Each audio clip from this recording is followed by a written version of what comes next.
નમસ્કાર ખેડૂત મિત્રો, સ્વાગત છે આપણી યુટ્યુબ ચેનલની અંદર। તો આજે આપણે ગુજરાતના તમામ સમાચારની વાત કરવાના છીએ। તો વિડીયાને અંત સુધી જોવા અને વિડીયા પર નવા છો તો ચેનલને સબસ્ક્રાઇબ કરવાનું ના ભૂલતા મિત્રો, જેથી તમને દરરોજ નવા સમાચાર સાથે મળતા રહે। હવે જોઈ લો સૌપ્રથમ સમાચારની વાત। કેન્દ્રીય બજેટ સત્ર 2024 નાણામંત્રી નિર્મલા સીતારામન મંગળવારે 23 જુલાઈ લોકસભામાં સામાન્ય બજેટ રજૂ કરી રહ્યા છે। મોદીએ સરકારનું આ પ્રથમ સામાન્ય બજેટ છે। નિર્મલા સીતારામણે સતત 7મું બજેટ રજૂ કરીને ઇતિહાસ રચ્યો છે। તેમણે ભૂતપૂર્વ વડાપ્રધાન મોરારજી દેસાઈનો પણ રેકોર્ડ તોડ્યો છે, જેમણે 6 વખત બજેટ રજૂ કર્યું હતું। સીતારામણે 2019માં ભારતની પ્રથમ મહિલા પૂર્ણ સમયની મહિલા નાણામંત્રી બનાવવામાં આવી હતી। આગળ વાત કરીએ કે બજેટ 2024-2025માં કોને કોને લાભ મળશે। નાણામંત્રી નિર્મલા સીતારામણે કહ્યું કે વચનગાળાના બજેટમાં ઉલ્લેખ કર્યા મુજબ આપણે 4 વિવિધ જાતિઓનો ગરીબો, મહિલાઓ, યુવાનો, ખેડૂતોને પણ ધ્યાન કેન્દ્રિત કરવાની જરૂર છે। ખેડૂતો માટે અને વચન પૂરો કરીને તમામ મુખ્ય પાકો માટે ઊંચા લઘુત્તમ ટેકાના ભાવની જાહેર કરી છે। પીએમ કિસાન ગરીબ કલ્યાણ અન્ન યોજના ખર્ચ પર ઓછામાં ઓછા 50% માર્જિન માટે 5 વર્ષ માટે લંબાવવામાં આવ્યું છે, જેનાથી 80 કરોડથી વધુ લોકોને ફાયદો થશે। વધુ આગળ વાત કરીએ કે 5 રાજ્યમાં કિસાન ક્રેડિટ કાર્ડ લોન્ચ કરાશે।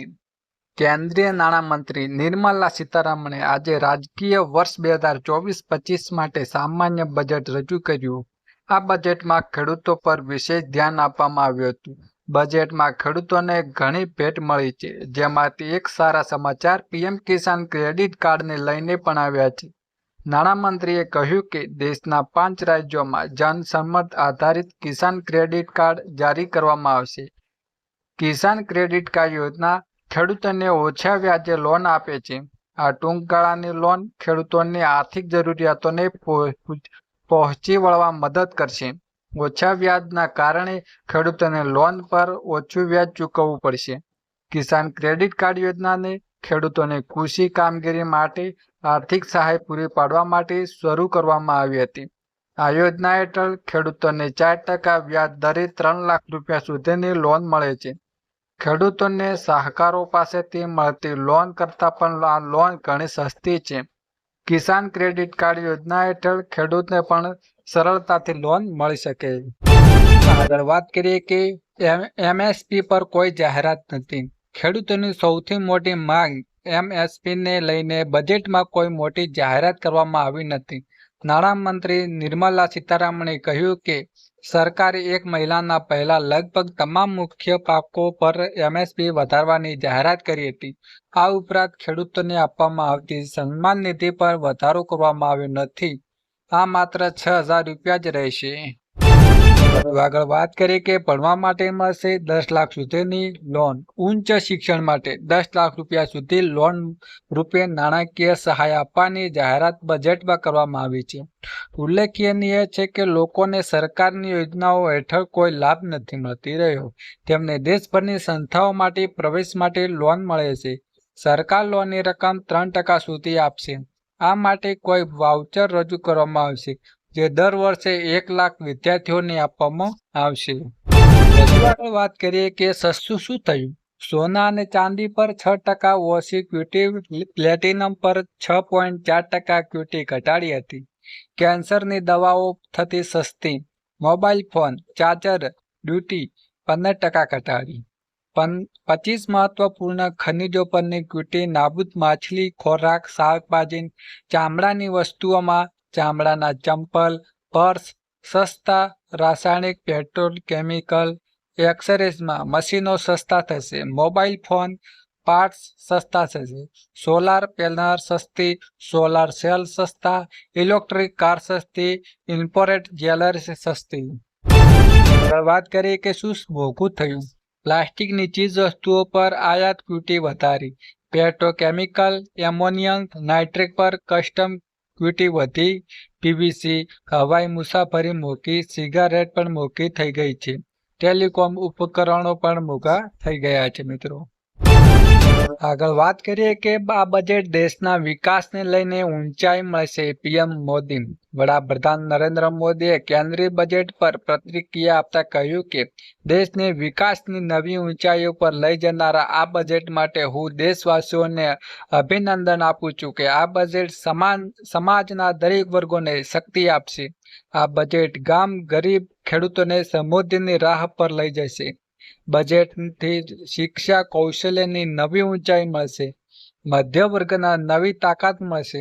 બજેટથી નાના વેપારીઓ પણ નાના ઉદ્યોગોને પ્રગતિ નવા રસ્તામાં લઈ જશે. મિત્રો, આગળ વાત કરીએ કે મુદ્રા લોનની મર્યાદા 20 લાખ ને 3 કરોડ નવા આવાસ. બજેટમાં સરકારે મુદ્રા લોન અંગે મોટી જાહેરાત કરી છે.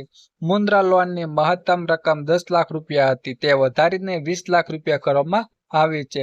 આ સિવાય નાણામંત્રી પ્રધાનમંત્રી આવાસ યોજનાની મોટી ભેટ આપી છે. પ્રધાનમંત્રી આવાસ યોજના હેઠળ 3 કરોડ નવા મકાનો બનાવવામાં આવશે. આ સાથે શહેરી આવાસ માટે 10 લાખ કરોડ રૂપિયાની રકમ મંજૂરી કરવામાં આવી છે. વધુ આગળ મહત્વની વાત કરીએ કે ગરીબો, મહિલાઓ, યુવાનો અને અન્નદાતાઓ પર ફોકસ. ભારતની અર્થવ્યવસ્થા ઝડપી વધી રહી છે. ભારતમાં મોંઘવારી નિયંત્રણમાં છે. આ બજેટ ગરીબો, મહિલાઓ, યુવાનો અને ખેડૂતો પર ફોકસ કરે છે. બજેટમાં રોજગાર અને કૌશલ્ય પર ધ્યાન કેન્દ્રિત કરવામાં આવ્યું છે. બજેટમાં યુવાનો માટે 2 લાખ કરોડ રૂપિયાની જોગવાઈ કરવામાં આવી છે. આગળ વાત કરીએ કે યુવાનો માટે 5 નવી યોજનાઓની જાહેરાત. નાણાં પ્રધાન નિર્મલા સીતારામણે યુવકો માટે 5 નવી યોજનાઓની જાહેરાત કરી છે. નાણાં પ્રધાને કહ્યું છે કે 2 લાખ કરોડ રૂપિયાનો કેન્દ્રીય ખર્ચ સાથે 4 વર્ષમાં 4.1 કરોડ રૂપિયા માટે રોજગાર, કૌશલ્ય અને અન્ય તકો ઉપલબ્ધ કરવા માટે 5 યોજનાઓ. પ્રધાનમંત્રી પેકેજની જાહેરાત કરતા મને આનંદ થાય છે. આ વર્ષે અમે શિક્ષણ, રોજગાર અને કૌશલ્ય માટે 1.48 લાખ કરોડ રૂપિયાની જોગવાઈ કરી રહ્યા છીએ. આગળ વાત કરીએ કે ખેડૂતો માટે બજેટમાં મોટી જાહેરાત. આગામી 2 વર્ષમાં 1 કરોડ ખેડૂતોને નેચરલ ફાર્મિંગ માટે પ્રોત્સાહન આપવામાં આવશે. ખેડૂતો માટે બજેટમાં 4 લાખ કરોડ રૂપિયાની જોગવાઈ કરવામાં આવી છે. 5 રાજ્યોમાં કિસાન ક્રેડિટ કાર્ડ લોન્ચ કરવામાં આવશે. 32 પાકો માટે અલગ અલગ 9 યોજનાઓ લાવવામાં આવશે. કૃષિ ક્ષેત્રનો વિકાસ પ્રથમ પ્રાથમિકતા રહેશે. ખેડૂતો માટે અમે તમામ મુખ્ય માટે ઊંચા લઘુત્તમ ટેકાના ભાવની જાહેરાત કરી રહ્યા છીએ. એગ્રી રિટર્ન્સ માટે સરકાર આર્થિક સહાય પૂરી પાડશે. કિસાન ક્રેડિટ કાર્ડ પણ કુલ 9% વ્યાજ દર રહેશે. આગળ વાત કરીએ કે મહિલાઓના નામે પ્રોપર્ટી ખરીદવા પર મળશે મોટી રાહત. પ્રોપર્ટી ખરીદવી એ દરેક વ્યક્તિનું જીવનભરનું સપનું હોય છે. સામાન્ય લોકોના સપનાને સાકાર કરવા માટે કેન્દ્રીય મોદી સરકારે મોટી જાહેરાત કરી છે. મહિલાઓના નામે મિલકત ખરીદવા માટે નોંધણી દરમિયાન વસૂલવા આવતી સ્ટેમ્પ ડ્યુટીના રાહત આપવાની જાહેરાત કરવામાં આવી છે. આ સાથે ગરીબોને ઘર ખરીદતી વખતે રજીસ્ટ્રેશન માટે સ્ટેમ્પ ડ્યુટીમાં મોટી રાહત મળી શકે છે. આ સિવાય સરકારે આવાસ માટે અન્ય ઘણી જાહેરાતો પણ કરી છે. 2024નું બજેટ રજૂ કરતી વખતે નાણામંત્રી નિર્મલા સીતારામણે કહ્યું છે કે પ્રધાનમંત્રી આવાસ યોજનાને ગામડાઓ અને શહેરોમાં 3 કરોડ ઘરો બનાવવામાં આવશે. આ સિવાય નાણામંત્રીએ આગામી 5 વર્ષ શહેરી આવાસ માટે 2.2 લાખ કરોડ રૂપિયાની કેન્દ્રીય સહાયનો પ્રસ્તાવ મૂક્યો છે. નાણામંત્રીએ એમ પણ કહ્યું છે કે પીએમ સૂર્ય ઘર મફત વીજળી યોજનાને નોંધપાત્ર પણ પ્રતિસાદ મળ્યો છે અને 1.8 કરોડ લોકોને તેમના હેઠળ નોંધણી કરી રહ્યા છે.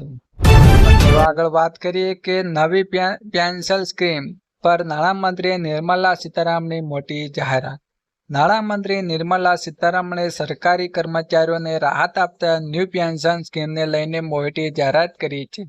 નિર્મલા સીતારામણે જણાવ્યું કે નવી પેન્શન નીતિને લઈને કેન્દ્ર સરકાર સમીક્ષા કરશે. નાણામંત્રી નિર્મલા સીતારામણે નવી પેન્શન સ્કીમ પર છેલ્લા ઘણા સમયથી ચાલી રહેલા વિવાદ વચ્ચે મોટી જાહેરાત કરી છે. સરકારની કર્મચારીઓને છેલ્લા ઘણા સમયથી ઓલ્ડ પેન્શન સ્કીમ ફરી અમલી કરવાની માંગ કરી રહ્યા છે. ત્યારે નિર્મલા સીતારામણે સરકારની કર્મચારીઓની હિતમાં નવી પેન્શન સ્કીમની ફરી સમીક્ષા કરવાની બજેટ 2024માં જારી કરી છે.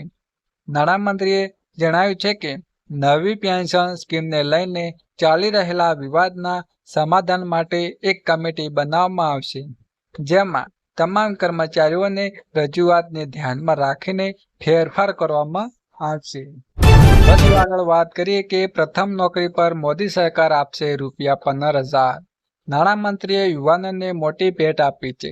નાણામંત્રીએ તેમના બજેટ ભાષણ દરમિયાન કહ્યું હતું કે સરકારના રોજગાર આપવા માટે 3 પ્રોત્સાહન યોજનાઓ લાવશે. પીએમ યોજના હેઠળ 3 તબક્કામાં પ્રોત્સાહનો આપવામાં આવશે. આ દરમિયાન નાણામંત્રીએ યુવાનો માટે વધુ એક મોટી જાહેરાત કરી છે. તેમના ભાષણ દરમિયાન નાણાં પ્રધાન નિર્મલા સીતારામણે કહ્યું કે તમામ ઔપચારિક ક્ષેત્રોમાં પ્રથમ વખત કામ કરનારા કર્મચારીઓને કાર્યદળમાં પ્રવેશ પર મહિલાઓને પગાર મળશે.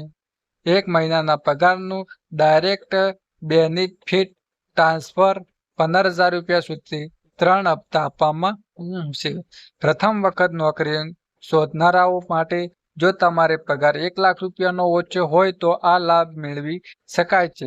તેનાથી ₹2.1 લાખ યુવાનોને ફાયદો થવાની આશા રહેશે. વધુ આગળ વાત કરીએ કે બજેટમાં આ રીતે ટેક્સ સ્લેબની જાહેરાત કરવામાં આવી. 0 થી 3 લાખ રૂપિયાની આવક પર કોઈ ટેક્સ નથી. 3 થી 7 લાખ રૂપિયાની આવક પર 4% ટેક્સ. 7 થી 10 લાખ રૂપિયાની આવક પર 10% ટેક્સ. 10 થી 12 લાખ રૂપિયાની આવક પર 15% ટેક્સ. 12 થી 15 લાખ સુધીની આવક પર 20% ટેક્સ. 15 લાખથી વધુ આવક પર 30% ટેક્સ. આપણે વાત કરીએ કે 70 લાખ ખેડૂતોને લોન માફ થાય. દેશના 70 લાખ ખેડૂતો માટે મોટા રાહતના સમાચાર આવ્યા છે.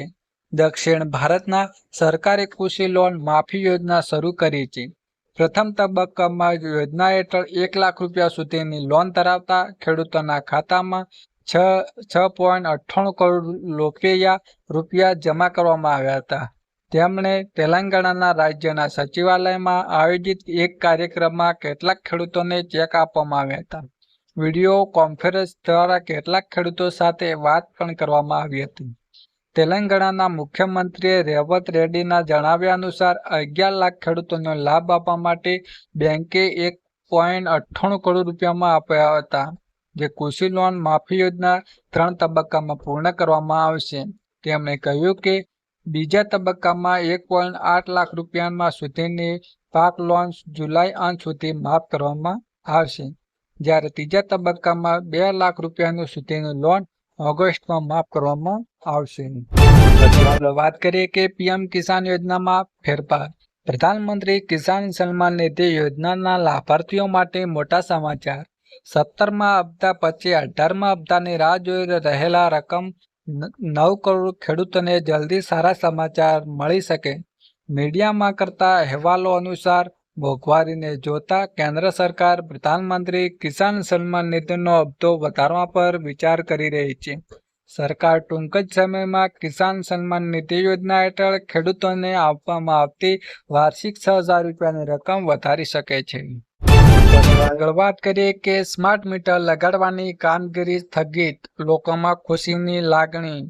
ઉત્તર ગુજરાત વીજ કમ્યુનિકેટર દ્વારા સ્માર્ટ મીટર લગાડવાની કામગીરીને લઈને લોકોના ભારે રોષ જોવા મળ્યો હતો. જો કે આ હાલતમાં કામગીરીની સ્થગિત કરી દેવામાં આવી રહી છે. શહેર સહિત જિલ્લાના સ્માર્ટ મીટર લગાડવાની કામગીરી હાલ સ્થગિત કરતા પરિપત્ર કરાયો છે. સ્માર્ટ મીટર લગાડવાની કામગીરી બાબતે ધારાસભ્ય કિરીટ પટેલે ઉર્જા મંત્રીને પણ પત્ર લખવામાં આવ્યો હતો. આગળ વાત કરીએ કે પાક વીમો 60 દિવસમાં જમા.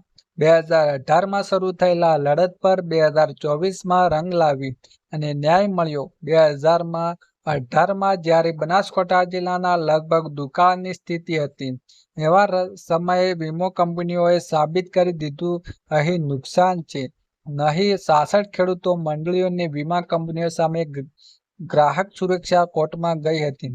ગ્રાહક સુરક્ષા કોર્ટનો ચુકાદો 6 વર્ષે આવ્યો. તાજેતરમાં કોર્ટે તમામ ખેડૂતોને 9% વ્યાજે વળતર ચૂકવવા માટે આદેશ કર્યો છે. 8,762 જેટલા ખેડૂતોને 11 કરોડ રૂપિયાનું વળતર 60 દિવસમાં ચૂકવવામાં આવશે તેવો આદેશ કરવામાં આવ્યો છે. આગળ વાત કરીએ કે આ યોજનામાં પૈસા ડબલ. સરકારે નાણાકીય વર્ષ 2023-24ના ઓક્ટોબર-ડિસેમ્બરના સમયગાળામાં કિસાન વિકાસ પત્ર પર 7.5% વ્યાજની ગુજરાતી જાહેરાત કરી છે. જો તમે કિસાન વિકાસ પત્રમાં 115 મહિના માટે રોકાણ કરો છો તો તમારે પૈસા બમણા થઈ જશે. કિસાન વિકાસ પત્ર યોજનાના પોસ્ટ ઓફિસની સ્કીમ હોવાને કારણે તેમાં પૈસા ડૂબી જવાનો કોઈ ખતરો નથી. મેચ્યોરિટી સુધી પૈસા ડબલ થઈ જાય તે વ્યાજ દરમાં વધારા પહેલા કિસાન વિકાસ પત્રમાં પૈસા 120 મહિના બમણા થઈ જતા હતા, પરંતુ વ્યાજ દરમાં વધારવાથી પૈસા બમણા કરવાનો સમયગાળો ઘટતો ગયો. હવે 115 મહિનામાં પૈસા બમણા થઈ રહ્યા છે. વાત કરીએ કે ગુજરાતમાં નવી યોજના અમલમાં મુકાઈ. રાજ્યના ખેડૂતોને સમૃદ્ધ અને સ્વનિર્ભર બનાવવા મુખ્યમંત્રી ભૂપેન્દ્ર પટેલે નેતૃત્વ હેઠળની રાજ્ય સરકાર દ્વારા એક પછી એક સતત ખેડૂતોને હિતલક્ષી નિયમો લેવામાં આવી રહ્યો છે. ગુજરાતમાં છેલ્લા કેટલાક વર્ષો દરમિયાન બાગાયતી પાકોનું વાવેતર અને ઉત્પાદન વધ્યું છે. બાગાયતી ઉપજોનો બગાડ અટકાવવા માટે ખેડૂતોને સારા બજાર ભાવ મળી રહ્યા તે માટે રાજ્ય સરકારે નવી યોજનાનો અમલમાં મૂકી છે. રાજ્ય સરકારે બાગાયતી ખેતી કરતા ખેડૂતો પોતાનું ઉત્પાદનને સારી રીતે સંગ્રહ કરી શકે તે માટે 10,000 મેટ્રિક ટન ક્ષમતા સુધીની કોલ્ડ સ્ટોરેજ ઊભો કરવા અંગેની નવી યોજનાને અમલમાં મૂકી છે. મહત્વની વાત કરીએ કે 300 યુનિટ મફત વીજળી 15,000 ખાતામાં. પીએમ સૂર્ય ઘર મફત વીજળી યોજનાને વિશે તમે સાંભળ્યું જ છે. વડાપ્રધાન નરેન્દ્ર મોદીએ આ યોજના 13 ફેબ્રુઆરી 2024ના રોજ શરૂ કરી હતી અને આ યોજનાની અંદર શોર્ટ ટાઈમમાં રેકોર્ડ બ્રેક 1 કરોડથી વધુ રજીસ્ટ્રેશન થયા છે. આ યોજનાની અંદર સરકાર તરફથી દરેક ઘરોને 300 યુનિટ મફત વીજળી આપવામાં આવશે અને કેન્દ્ર સરકારે કહ્યું કે આ યોજના થકી તમે વાર્ષિક 15,000 રૂપિયાની આવક પણ મેળવી શકો છો. મિત્રો, તમે કઈ રીતે આ વાર્ષિક આવક મળે છે તેના પર નજર કરીએ તો તમે 1 કેવીનો સોલર પ્લાન્ટ લગાવો છો તો તેની અંદર 4 થી 5 યુનિટ વીજળી દિવસે દરમિયાન ઉત્પન્ન થશે.